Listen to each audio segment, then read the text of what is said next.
স্ত্রীলিঙ্গ আছে মুসলমান, ভগবানের যদি মুসলমান ভাগ কেটে দেওয়া হয় তাহলে থেকে গবান, গবান মানে শিরো কাটো মারো শেষ করে দাও।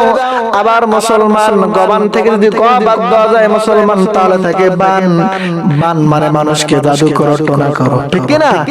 মুসলমান আবার যদি মুসলমান বান থেকে বয়াকার কেটে দেওয়া হয় তাহলে মুসলমান থেকে দন্তেন ন, দন্তেন ন মানে নাই, মুসলমান তাদের ভগবান নাই।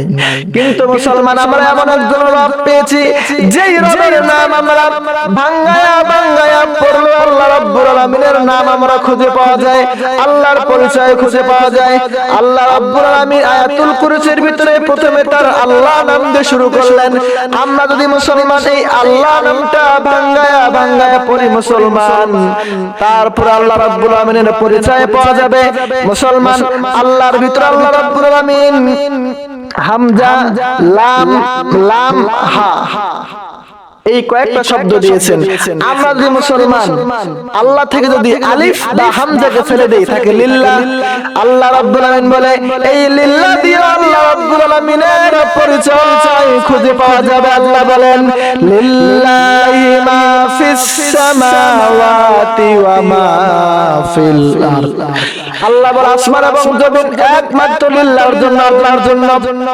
এবার আসেন মুসলমান আবার যদি আমরা লিল্লাহ থেকে আরেকটা লাম ফেলে দেই তাহলে থাকে লাহু, এই লাহু দিয়ে মুসলমান আল্লাহ রাব্বুল আলামিনের পরিচয় খুঁজে পাওয়া যায়।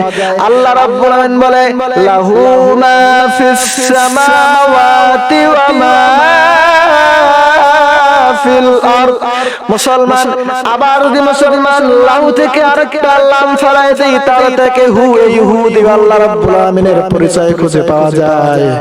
আল্লাহ রাব্বুল আলামিন বলেন ওয়াল্লাহুল্লাযী লা ইলাহা ইল্লাহু।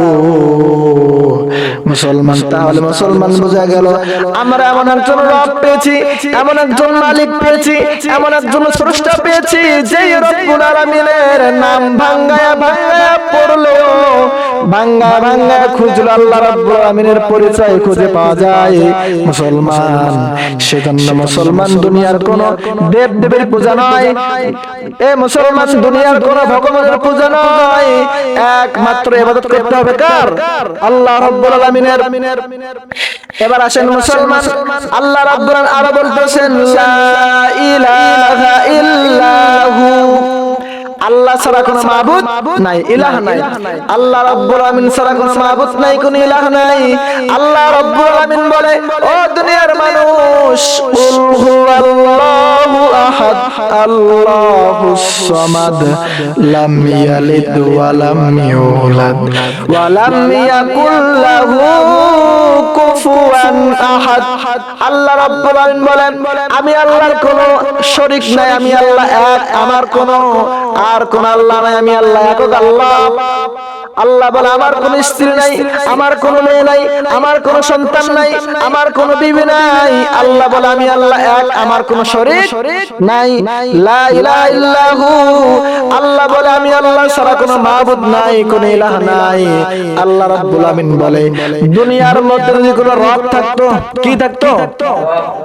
দুনিয়ার মধ্যে যদি কোনো মুসলমান রব থাকতো, দুনিয়ার মধ্যে যদি কোনো আরো আল্লাহ থাকতো তাহলে মুসলমান ঝগড়া লাগতো। রবি রবি কি লাগতো? ঝগড়া লাগতো। মুসলমান আকাশের আল্লাহ বলতো আজকে আমি দুনিয়ার ভিতরে বৃষ্টি দেব, আর জমিনের আল্লাহ বলতো আমি দুনিয়াতে আজকে বৃষ্টি নেব না, তাহলে মুসলমান ঝগড়া লাগতো। সেজন্য মুসলমান আল্লাহ রাব্বুল আলামিন বলে আমি আল্লাহ রাব্বুল আলামিন আকাশের রব এবং জমিনের রব। আকাশও আমি আল্লাহ, জমিনও আমি আল্লাহ, আল্লাহ ছাড়া আর কোনো রব নাই।